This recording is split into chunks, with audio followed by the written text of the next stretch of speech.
कि क्या इस्लाम joint family का तसव्वुर देता है। दुआ है अल्लाह जल्ल मजदहू मुझे हक़ कहने, आपको सुनने और हम सब को इस पर अमल करने की तौफीक अता फ़रमाए। अल्लाह ने औरत को मुख्तलिफ़ रूप में पैदा किया। माँ भी उसका रूप है, बहन भी उसका रूप है, बीवी भी और बेटी भी। और अल्लाह ने औरत को इज़्ज़त से नवाजा। अगर औरत माँ हो तो जन्नत है, बेटी हो तो रहमत है, बीवी हो तो इज़्ज़त है और बहन हो तो गमखार है, दुख दर्द में शरीक होने वाली है। सारे रूप उसके हसीन हैं। तो आका अलैहिस्सलाम ने हल बता दिया कि औरत से हुस्न सलूक करो, प्यार से पेश आओ, अखलाक से पेश आओ, और मैं तुम सबसे ज़्यादा औरतों के साथ हुस्न सलूक और प्यार और अखलाक से पेश आने वाला हूँ। किसी ज़ौजा मोहतरमा को शिकायत नहीं थी मेरे नबी मुकर्रम सल्लल्लाहु अलैहि वसल्लम के रवैये से। ये अमल भी हजूर की सुन्नत है कि औरत को मर्द से शिकायत ना हो, ये भी सुन्नत है। अगर औरत गीबत करती रहे, गिला करती रहे, खुश ना रहे मर्द से, और वो क्या वजूहात हो सकती हैं, उसकी ज़रूरियात अगर पूरा नहीं करता या उसके साथ उसने सलूक नहीं करता, तो इन वजूहात की बिना पर अगर औरत मर्द से खुश नहीं है तो समझो ये खिलाफ सुन्नत काम हो रहा है, हजूर की सुन्नत के ख़िलाफ़ हो रहा है। क्योंकि हजूर की सुन्नत तो ये है कि बीवी को खुश रखा जाए। तो बीवी को खुश रखना ये हजूर की सुन्नत है। उसके साथ अच्छे तरीके से पेश आना ये मेरे हजूर की सुन्नत है। तो पहला हक बीवी का ये है और मर्द पर फ़र्ज़ है कि बीवी को खुश रखा जाए, उसके साथ उसने सलूक किया जाए, उसका एहसास किया जाए, उसका एहतराम किया जाए। लोगों के सामने अगर कोई बात समझाना भी मकसूद हो तो लोगों के सामने ना समझाई जाए, अलग से बात की जाए, उनकी ज़ात पर तनज़ ना की जाए, किसी के सामने तज़लील ना की जाए। चूँकि वो अपना ख़ानदान छोड़ के आती है, रिश्तेदार छोड़ के आती है, वालिदैन छोड़ के, वो इतना करीबी ताल्लुक़ छोड़ के आती है सिर्फ़ मर्द के रहमो करम पे। अगर मर्द इज़्ज़त देने के लिए तैयार नहीं, मर्द प्यार करने के लिए तैयार नहीं, मर्द अच्छा बोलने के लिए तैयार नहीं, वो कहाँ जाए। वो ज़िनी मरीज़ ना बने तो क्या बने, फिर वो पागल ना हो तो क्या हो, चिड़चिड़ापन उसकी तबीयत में ना आए तो फिर क्या आए। तो हुस्न सलूक करना ये पहला हक है बीवी का और मर्द का फ़र्ज़ है। दूसरा हक जो है वो है कि नानो नफ़का देना। ये मर्द की ज़िम्मेदारी है कि उसकी ज़रूरियात खुराक का बंदोबस्त करे, उसको अच्छा खाना मिले, उसको अच्छा पहनावा मिले। कुरान ने कहा है व आशिरुहुन्ना बिल मारूफ, ये बात बड़ी तवज्जो तलब, व आशिरुहुन्ना बिल मारूफ, मारूफ तरीके से उसके साथ गुज़र बसर की जाए। अब मारूफ तरीके से क्या मुराद है? मुफस्सरीन ने लिखा है कि जैसी उसकी लाइफ मेके में गुजर रही थी वैसा कम से कम उसको माहौल देना चाहिए। जैसा खाना वहाँ खा रही थी वैसा उसको खाना देना चाहिए। अगर वहाँ हफ्ते में 2-3 बार गोश्त है तो यहाँ पे जिम्मेदारी है कि वो गोश्त उसको खिलाए। अब सवाल है कि जो कमज़ोर है तो फिर क्या करे। इसलिए कुरान ने कहा कि जब निकाह करने लगो तो अपने कुफ में करो। हुजूर ने फरमाया अपने कुफ में करो, अपने बराबर के ख़ानदान में करो। वहाँ उसका खाना पीना अच्छा है, पहनावा अच्छा है, तो यहां आपने उसको गुर्बत की जिंदगी में कहा है कि अब जियो, वो गोया जन्नत से निकाल कर जहन्नम में दाखिल कर रहे हो, ये तो उसको अजाब देने के मुतरादिफ है। उसके साथ ज्यादती क्यों की तुमने? अपने कुफ्र में रिश्ता करते। अगर उसके अखराजात नहीं पूरे कर सकते थे तो अपने कुफ्र में करते।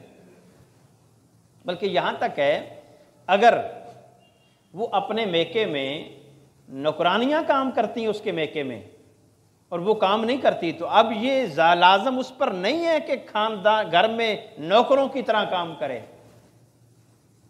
घर की सफाई अगर वो मेके में नहीं करती तो अब भी नहीं करनी उसने। वह आशिरुहुन्ना बिल मारूफ, मारूफ तरीके से उसके साथ रहो।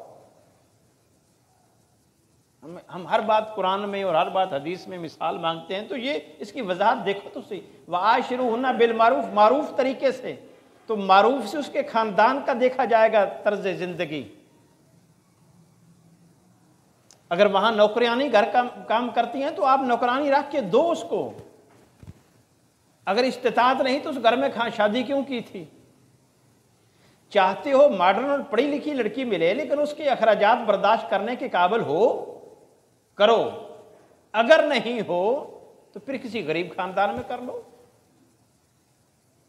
जो घर का काम खुद करती हैं, वहां रवाज है घर का काम खुद करने का, तो फिर कोई हर्ज नहीं, वो इधर भी करती रहे।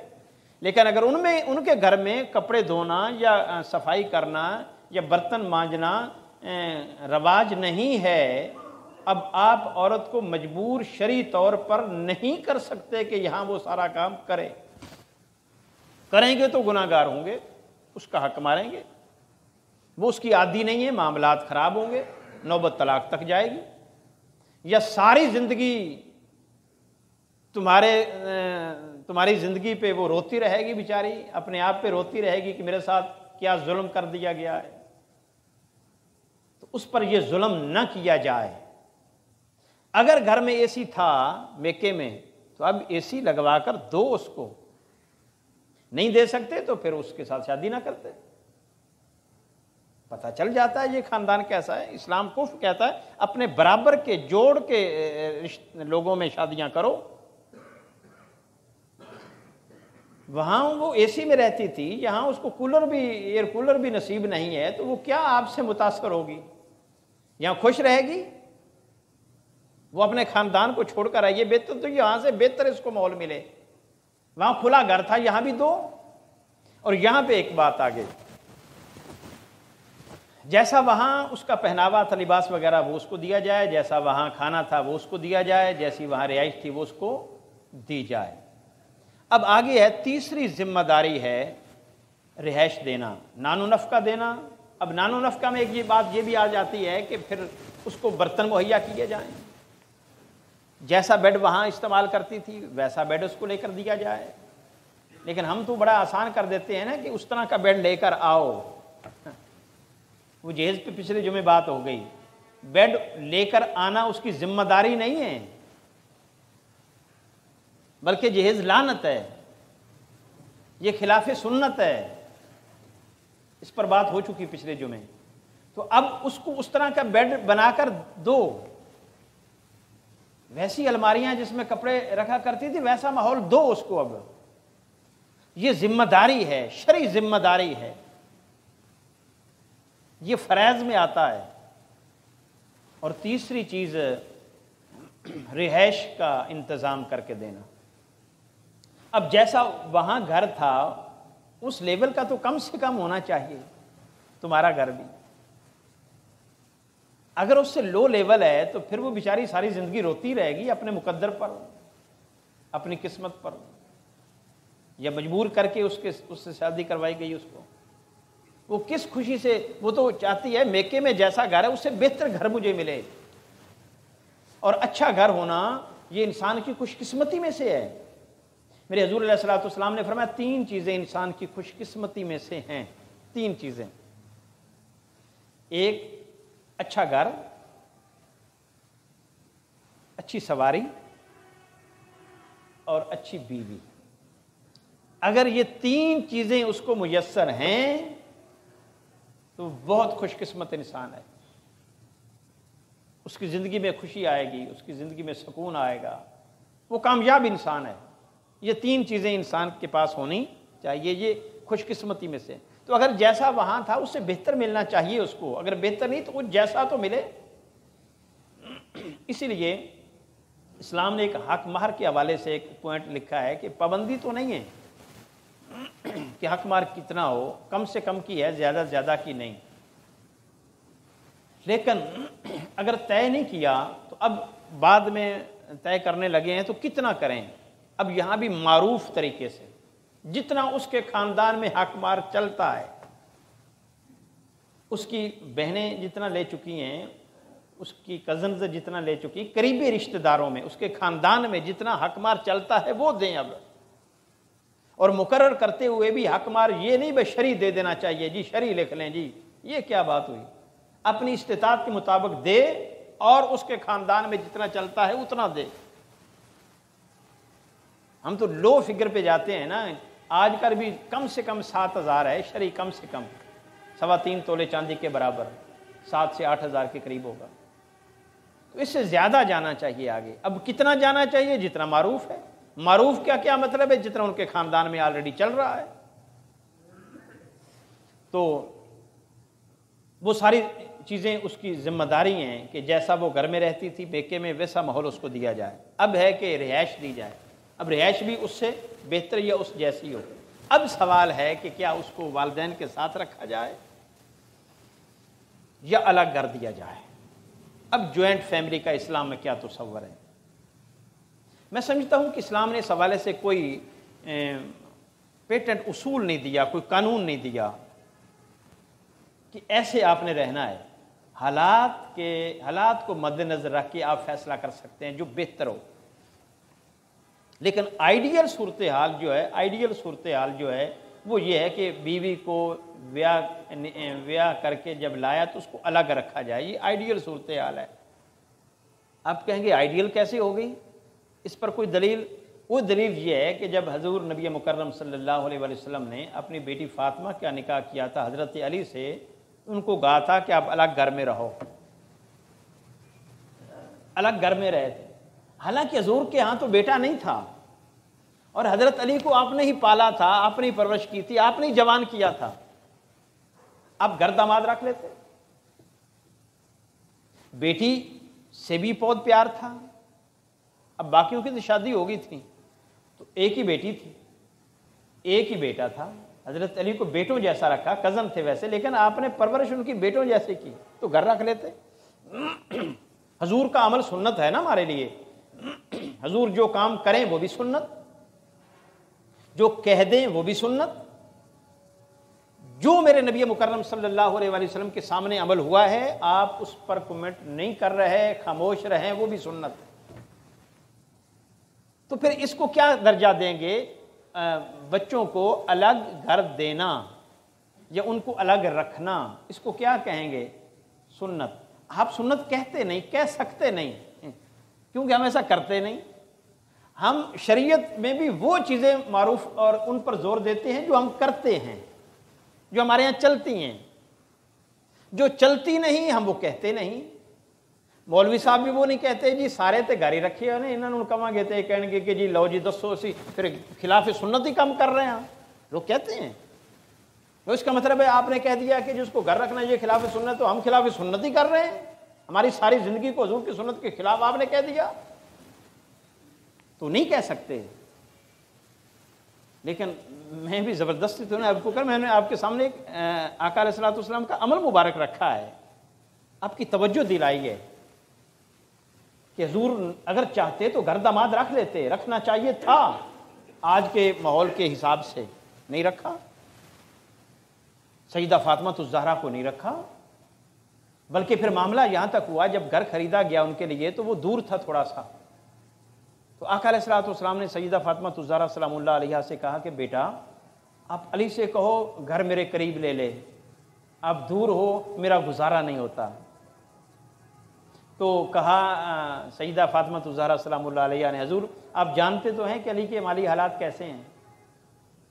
हाँ, एक सहाबी का घर अंसारी का आपके घर के करीब है, अगर वो हमसे एक्सचेंज कर ले, तबादला कर ले, तो हो सकता है हम आपके करीब आ जाएं। तो हुजूर ने फरमाया मैं कैसे कहूं उससे कि मेरी बेटी के साथ अपना घर तब्दील कर ले, मुझे हया आती, मैं कैसे कहूं। जब उसको पता चला सहाबी को कि हुजूर चाहते हैं कहते नहीं, तो वो आका अलैहिस्सलाम की बारगाह में आया, उसने कहा या रसूलल्लाह मैं और मेरा सारा माल आपके कदमों पर कुर्बान है। हुजूर मैं आपके बेटे के लिए बेटी के लिए तब्दील करने को तैयार हूं। फिर घर तब्दील कर लिया। अब हुजूर के घर के साथ घर था हजरत सैयदा फातिमा ज़हरा सलामुल्लाह अलैहा का। फिर वहां पे खिड़की रखी थी जिसमें फिर आप खैर वाफियत पूछते थे। तो मकसद बताने का यह है कि उन हालात में भी घर तब्दील करने की बात हुई है, अपने घर में रखने की बात फिर भी नहीं हुई। जरा गौर तो करें इन चीजों पर, क्यों नहीं हुई। सुन्नत का दर्जा मिल जाता, हमारे लिए आसानियां हो जाती। अगर हुजूर ने रखा होता तो हमने ढिंडोरा पीटना था कि जी सुन्नत है घर में लड़के और लड़की को रखना, उसकी बहू को रखना, ये सुन्नत है जी। अब नहीं रखा तो अब कोई नहीं कह रहा कि ये सुन्नत के खिलाफ है। ईमान से कहो, कभी सुना किसी से? बोले नहीं, सवाल ही नहीं पैदा होता कोई कहे। तो मैंने कहा हालात आइडियल सूरत हाल ये है, सुन्नत ये है, इसको फर्ज व वाजिब मैं नहीं कह रहा, मैं आइडियल सूरत हाल कह रहा हूं और आका अलैहिस्सलाम का अमल मुबारक कह रहा हूं। और ये हुजूर की सुन्नत है, हुजूर की सुन्नत है। अब आगे चलें, उसमें खराबियां क्या हैं? फिर अगर इकट्ठे रहने तो फिर क्या खराबियां हैं? इकट्ठे में हमारे यहाँ जो लड़ाइयाँ हैं, जो झगड़े हैं, वो मियाँ बीवी के कम हैं, वो सास बहू के ज़्यादा हैं, वो सास बहू के ज़्यादा हैं, वो निंदों के ज़्यादा हैं, वो कज़न, वो जो देवर हैं, जेठ हैं, उनके ज़्यादा हैं, वो ससुर के ज़्यादा हैं।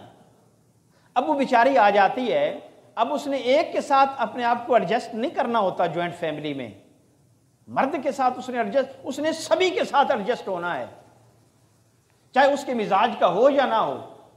चलो शौहर को तो मिजाज का बना लिया या हम मिजाज हैं, अब वो अपनी सास को हम मिजाज कैसे बनाए, ससुर को कैसे बनाए, देवर को कैसे बनाए, जेठ को कैसे बनाए, अपनी निंदों को कैसे बनाए। अब अगर तुम्हारे मिजाज के मुताबिक वो नहीं चल रही तो गुस्ताख है। नतीजा फिर क्या निकलता है वो हमारे सामने है। तो चाहिए ये कि उसको अलग घर लेकर दिया जाए। अब मेरी बात तवज्जो करो, उसको अलग घर लेकर दिया जाए, ये आइडियल सूरत हाल है और यही सुन्नत तरीका है। दूसरा तरीका क्या है कि अगर घर है तो उसको उसका पोर्शन अलग कर लिया जाए, उसकी प्राइवेसी है तो उसके नुकसानात होते हैं। अखलाकन भी नहीं अच्छा, हयान भी नहीं अच्छा, उनको इकट्ठे रखा जाए। तो अगर अलग घर लेने की इस्तिताअत नहीं रखता, रेंट पर भी नहीं ले सकता, तो फिर उसी घर में रहे और उसका पोर्शन अलग हो जाए, किचन अलग हो जाए। पोर्शन से मुराद कमरा अलग नहीं, किचन अलग हो। वो अपनी मर्जी से खाना जो खाना चाहे वो खा तो ले। ज्वाइंट फैमिली में अलग उसका दिल हलवे का कर रहा है, वो अलग पका के खाए, खाकर दिखाए तो सही। क़यामत ना घर में आ जाए तो फिर कहना खा सकती है। उसका दिल कर रहा है मैं सेवियां बना लूं और बाकी सारों के लिए नहीं बनाई, अपने लिए बनाई है, तो क़यामत नहीं आएगी। उसका दिल कर रहा है मैं चावल बना लूं, पुलाव बना लूं, वो बना सकती है। उसकी मर्जी का तो हमने कत्ल कर दिया। कभी सोचा इन चीजों के इनके साइड इफेक्ट क्या हैं? उसकी जिंदगी अजीर्ण बना के रख दी, उसकी सारी ख्वाहिशात खत्म हो गई। वो इसलिए घर छोड़ के आई थी कि यहां ख्वाहिशात का खात्मा कर ले। मेके में तो जो चाहती थी बना लेती थी, यहां जो चाहे बनाकर दिखाए तो सही। वहां से उसको माहौल अच्छा देना चाहिए था, अब अच्छा मिल रहा है नहीं, तो कम से कम उसका किचन अलग कर लिया जाए, ये लाजम होगा। वो अपनी मर्जी से खाए, अपनी मर्जी से बनाए। फिर अगली बात, अगर उसको खाना बनाने का इतना सलीका नहीं आता, वो अच्छा खाना नहीं बना सकती, तो शौहर तो बर्दाश्त कर लेगा, मेरी बीवी है। देवर भी करेगा, ससुर भी करेगा, जेठ भी करेगा, वो निंदे भी करेंगी, सांस करेगी, सवाल ही नहीं पैदा होता, वो तनज करेंगी, मामला बिगड़ेगा, हालात खराब होंगे। शौहर की तो जिम्मेदारी है कि बर्दाश्त करे। हजूर अलैहिस्सलातु वस्सलाम घर में आए तो सईदा आयशा सिद्दीक़ा रज़ियल्लाहु ताला अन्हा फरमाती हैं कि हजूर ने खाना मांगा।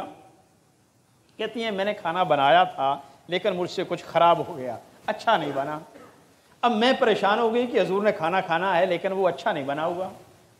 तो मेरे चेहरे पे घबराहट आ गई, परेशानी के आसार नमूदार हुए। हजूर भांप गए कि लगता है कोई मसला है, जिस वजह से आयशा परेशान हो रही है जब मैंने खाना मांगा है। तो भर के जो पका था, जो बनाया था, वो पेश किया। हजूर भांप गए, परेशानी भी भांप गए, समझ गए।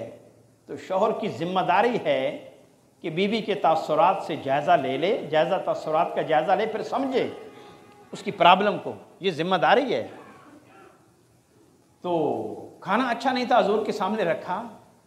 तो अब कहती हैं कि मैं परेशान थी और डर रही थी कि अब हजूर कमेंट्स करेंगे तो क्या करेंगे। लेकिन जब हजूर भी भांप गए कि मसला है, तो यकीन तब हुआ कि जब खाना खाने लगे तो फिर अंदाज़ा हो गया कि आयशा परेशान क्यों थी। तो जब वो परेशानी भी देखी, खाना भी चख लिया, तो आका अलैहिस्सलातु वस्सलाम फरमाते हैं, आयशा माशाल्लाह आज बहुत अच्छा खाना बनाया है आपने, सलाम उस पर जो अदुओं को भी कुबाएं दे, और सलाम उस पर जो गालियां सुन के भी दुआएं दे। कुर्बान आपकी ज़िंदगी पर।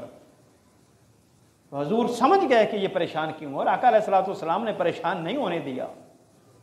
कोई बात नहीं, कभी कभी हो जाता है, इसको बर्दाश्त कहते हैं। तो ये शौहर तो समझ जाएगा, बाकी भी समझेंगे। तो कल्चर अब नहीं है, इस कल्चर को बदलना क़यामत से कम नहीं है, बहुत मुश्किल है, लेकिन खुदारा ध्यान तो करें इस तरफ। वालिदैन कहें, इब्तिदान के बाद में जो लड़ाइयाँ करते हैं कि जी बीवी बेटी को अलग किया जाए, इब्तिदान कह दें, उनके तासुरात ले लें। और फिर यह है कि हमारे कल्चर में तो बेचारी वो सभी के खाने बनाती है, फिर सभी के कपड़े धोती है। अब मर्द के कपड़े धोना ये जायज़ है औरत के लिए, गैर मर्द के कपड़े धोना? कभी सोचा है इस पर? वो देवर के कपड़े धो रही है, अब उस कपड़ों पे क्या क्या निजासत हो सकती है। इहतलाम की सूरत में अगर अनमैरिड है देवर तो उसके लिए जायज़ है ये कपड़े धोना? ये कभी मसला पूछा कि जी गैर मर्द के कपड़े औरत पर धोना जायज़ है कि नहीं? ये अखलाक के ज़ुमरे में आता है, ये हया के ज़ुमरे में आता है, ये जायज़ है? नहीं जायज़ गैर मर्द के कपड़े धोना औरत के लिए, इस पर ध्यान करें। तो मर्द बर्दाश्त कर सकता है, लेकिन दूसरों की जिम्मेदारी नहीं कि वो बर्दाश्त करें, और वो नहीं करेंगे, करते भी नहीं, मामलात फिर इसी से खराब होते हैं। तो अलग मकान, और अगर वो अलग पोर्शन भी नहीं दे सकता, अलग मकान नहीं दे सकता, अलग पोर्शन का इंतजाम नहीं कर सकता, अलग किचन उसको मुहैया नहीं कर सकता, तो फिर क्या करे? अब फिर कहते हैं जी लामहल्ला तौर पर फिर इकट्ठे ही रहना है। नहीं, फिर और भी हल है, फिर वो रोजे रखे। अगर लाजम है तो इंतजाम करे, बंदोबस्त करे, अपने पाँव पे खड़ा हो, नानो नफके का इंतजाम करे। सुकना नानो नफका, ये तीन चीजें का इंतजाम करे। ये शरीयत में आप सुनते रहते हैं। ये तो नहीं कहा कि जो बाप का सुकना है उसमें रहे, सुकना मीन रिहाइश, जो बाप नानो नफका इसको रोटी देता है वो साथ उसको भी दे, कोई जिम्मेदारी नहीं है। बालग जब मर्द हो जाए उसको अब लड़का नहीं कहेंगे, मर्द कहेंगे, उस पर अहकामात मर्द के आते हैं। वालिदैन की कोई जिम्मेदारी नहीं उसको घर में रखे, वालिदैन की जिम्मेदारी थी उसको जवान करे, बस अब आगे खुद को एडजस्ट करे, जहां भी करना है अपना काम करे, अपनी रिहाइश का बंदोबस्त करे। यूरोप में होता है, वहां चल रहा है ये, वो अलग हो जाते हैं और अपना इंतजाम करते हैं। बेरोजगार हैं तो गवर्नमेंट उनको अलाउंस देती है, वरना अपने पाँव पे खड़े होते हैं। यहाँ भी हूँ, हमारे यहाँ इसीलिए तो ये जो सिस्टम है ना एजुकेशन का, ये बहुत गलत बनाया गया है कि 20 साल तक तो उसकी तालीम ही मुकम्मल नहीं होती, 25 साल तक। इंतहाई गलत सिस्टम है एजुकेशन का ये। 15-16 साल की उम्र तक एजुकेशन उसकी मुकम्मल हो जानी चाहिए। 3-4 साल से उसको पढ़ने के लिए आपने दाखिल करवाया है, तो 16 साल तक, 15 साल तक, ये 12 साल लगते हैं। 12 साल पढ़ाई थोड़ी है, क्या आपने बनाना है उसको? ये आप 3री-4थी क्लास ले लें और 5वीं, ये सारी ये मुतरादफ क्लासें हैं। मैं आपको कहूंगा ये 6ठी, 7वीं, 8वीं एक जैसी क्लासें हैं, एक जैसा निसाब है। कोई फर्क नहीं। इन तीनों को एक करना चाहिए, ये तीसरी चौथी को एक करना चाहिए, इसको कम गैप को कम करना चाहिए।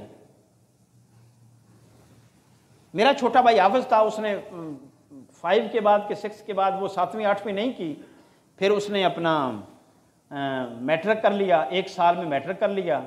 अब वो यानी कि 6ठी से लेकर 10वीं तक 2 साल में किया उसने। तो उसके बाद फिर एम एजुकेशन पंजाब यूनिवर्सिटी से उसने किया है, MA अरबी की है, अब गजटेड ऑफिसर है, कोई मसला नहीं बना। मैंने खुद 8वीं 9वीं 10वीं 1 साल में की है, यानी 3 साल का 1 साल में किया है। प्राइवेट मैट्रिक का इम्तिहान दिया था, फिर उसके बाद C.Com D.Com मैंने कॉलेज में की है, कोई मसला नहीं बना। तो मकसद ये फजूल तरीन वक्त ज़ाया करते हैं, फजूल तरीन निसाब बनाया हुआ है। ये बेचारे के 20-25 साल आपको उसको अभी तक उसको ज़हनी तौर पर आपने उसको रखा हुआ है कि ये तालब इल्म है, उसको निकालें यार। 16 साल की उम्र में मोहम्मद बिन कासिम सिंध फतह कर लेता है, ये अभी मैट्रिक कर रहा होता है 16 साल में। खुदा का खौफ करें, आपने उससे कुछ काम नहीं लेना, उसको अपने पाँव पे खड़े नहीं होने देना, उसको आगे बढ़ने नहीं देना। यही तो एज है, 16-17 जब बालग हो जाए तो 30 साल तक ये उसकी टॉप की एज है। अब इसी एज में तो वो कारोबार करेगा, तरक्की करेगा, तो आपने तो उसको तालिब इल्म ही बनाए रखना है। तो ये इंतहाई गलत सिस्टम है हमारा एजुकेशन का, जो बच्चे को आगे नहीं बढ़ने देता। तो मकसद कहने का यह है, वालिदैन की कोई जिम्मेदारी नहीं है, अभी भी उसको खाना दे, उसकी शादी करे, उसका वो सारा बंदोबस्त करे, ये वालिदैन की कोई जिम्मेदारी शरन नहीं है। ये लाखों का खर्चा करना करके बच्चे की शादी करना, हम कहते हैं ये फ़र्ज़ है, फ़र्ज़ है ही नहीं, शरीयत ने फ़र्ज़ रखा ही नहीं, हमने तो खुद साख्ता फ़र्ज़ बना लिया, फिर उसको पूरा करते रहते हैं। कोई फ़र्ज़ नहीं है, ये उसकी अपनी जिम्मेदारी है कि शादी खुद करे। कुरान ने उसको खिताब किया है, फनकिहू मा ताबा लकुम मिनन निसाए मसना व सुलासा व रुबा, जो तुम्हें पसंद आए उससे निकाह करो। 1 भी कर सकते हो, 2 भी कर सकते हो, 3 भी कर सकते हो, 4 भी तुम करो। हम कहते हैं नहीं, बल्कि हमें हमारे लिए तो फिर हुक्म बदलना चाहिए कि वालिद साहब को हुक्म होता कि बेटे का निकाह करो जो तुम्हें पसंद आए। हम तो ये करते हैं ना, जो हमें रिश्ता पसंद आए उससे निकाह करो। आका अलैहिस्सलातु वस्सलाम जवान थे, 25 साल की उम्र थी, हुज़ूर अलैहिस्सलातु वस्सलाम का रिश्ता किसने किया? खुद। हाँ,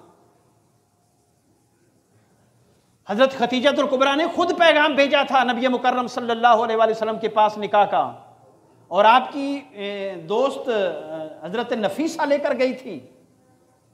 हजूर को डायरेक्ट पैगाम दिया था, आपके वालिदैन को नहीं। वालिदैन में अबू तालिब वालिद की हैसियत थी, चाचा, उनको नहीं भेजा कि उनको पैगाम दो अपने भतीजे का निकाह मुझसे कर ले, नहीं, हजूर को डायरेक्ट पैगाम किया। आका अलैहिस्सलातु वस्सलाम ने फिर मुशावरत की चचा से, तो हो गया। तो कोई क़यामत नहीं, जो कुछ हम करते हैं ये क़यामत से कम नहीं, जो शरी तरीका है उसको हमने क़यामत से भी बड़ा बना दिया। अपने अखराजात खुद बर्दाश्त करें, शादी के जैसे भी करना है, वालिदैन की कोई जिम्मेदारी नहीं है, तो सुख ना करे। अब जितना शादी पे खर्चा होता है, मजे की बात ये 10, 15, 20 लाख तो शादी पे, इससे अलग मकान नहीं ले सकता, वो नहीं। हम कहते हैं जो गुंजाइश नहीं, खर्चा ही सारा शादी पे होगा। भाई शादी पे तो खर्चा तुमने करना ही नहीं था, तुमने तो सुकने का इंतजाम करना था, उसकी रिहाइश का पहले वो करते। अब आगे आ गया जी, अगर वालिदैन बूढ़े हैं तो फिर उनका सहारा अगर औलाद अलग हो जाए तो उस सूरत में फिर क्या है? हाँ, उस सूरत में ये है कि अगर अलग भी हैं तो वालिदैन का ख्याल रखा जा सकता है, अगर रखना चाहें तो, वरना इकट्ठे हैं तो ना रखना चाहें तो फिर भी नहीं रखा जा सकता। अगर उनको घर में भी लाना पड़े तो कोई प्रॉब्लम नहीं, घर में रखें उनको, लेकिन देवर जेठ का घर में कोई काम नहीं है। जब शादी हो जाए तो उनके साथ जिंदगी गुजारने की इजाज़त नहीं है, शरीयत भी नहीं देती इजाज़त, याद रख लें। अखलाकन भी ये दुरुस्त नहीं है, हयान भी दुरुस्त नहीं है। वालिदैन का अगर कोई और बंदोबस्त नहीं है तो करें। अभी तो 50-60 साल की उम्र तक जब रिश्ते हो रहे होते हैं तब तो अभी वालिदैन फुल होते हैं ना, वो तो बुढ़ापे की बात है।